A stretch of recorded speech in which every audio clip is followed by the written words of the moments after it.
নেচে মঞ্চ মাতিয়ে কটাক্ষের শিকার তাসনিয়া ফারিন। অভিনেত্রী তাসনিয়া ফারিন ছোট পর্দার জনপ্রিয় এই অভিনেত্রী একদিকে নিজের অভিনয় দক্ষতা আর অন্যদিকে মিষ্টি গানপর গলায় ভক্ত অনুরাগীদের মনে জায়গা করে নিয়েছেন। কেবল অভিনয় কিংবা গান নয়, নাচেও রয়েছে তার বেশ দক্ষতা। সম্প্রতি কালচারাল জার্নালিস্ট ফোরাম অব বাংলাদেশের সিজেএফবি বিশেষ সম্মাননা পুরস্কার অনুষ্ঠানে নেচে মঞ্চ মাতিয়েছেন ফারিন। রাজধানীর একটি হোটেলে গত শনিবার ২৮ ডিসেম্বর এই অনুষ্ঠানের আয়োজন করে সিজেএফবি। এতে প্রধান অতিথি হিসেবে উপস্থিত ছিলেন সাংস্কৃতিক মন্ত্রণালয়ের উপদেষ্টা মোস্তফা সরোয়ার ফারুকী। অনুষ্ঠান মঞ্চে ফারিনের নাচের সে দৃশ্য ছড়িয়ে পড়েছে সামাজিক যোগাযোগ মাধ্যমে। ভিডিওতে দেখা যায় পরনে কালো জিন্স, পায়ে হাই হিলে গানের তালে মঞ্চ মাতাচ্ছেন তাসনিয়া ফারিন।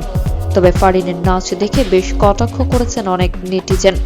একজন ভিডিওর কমেন্ট বক্সে লিখেছেন, নায়িকারা যত জনপ্রিয় হয়ে ওঠে তত তাদের ধীরে ধীরে পোশাকটা ছোট হতে থাকে। আরেকজন লেখেন, তার জনপ্রিয়তা নষ্ট করলো সে নেচে। আরেকজন নেটিজেন লেখেন, কাপড় আস্তে আস্তে আরো ছোট হয়ে যাবে, ব্যাপার না, সস্তা জনপ্রিয়তা অর্জন করতে হবে। ২০১৭ সালে আমরা আবার ফিরব কবে নাটকে অভিনয় দিয়ে ছোট পর্দায় পা রাখেন তাসনিয়া। মায়ের ইচ্ছাতে অভিনয় শুরু তার। ২০১৮ সালে তিনি বিকাশের একটি বিজ্ঞাপনে মাশরাফি মর্তুজার সঙ্গে কাজ করেন। একই বছর ভালোবাসা দিবসে এক্স বয়ফ্রেন্ড নাটকটি বেশ পরিচিতি এনে দেয় ফারিনকে।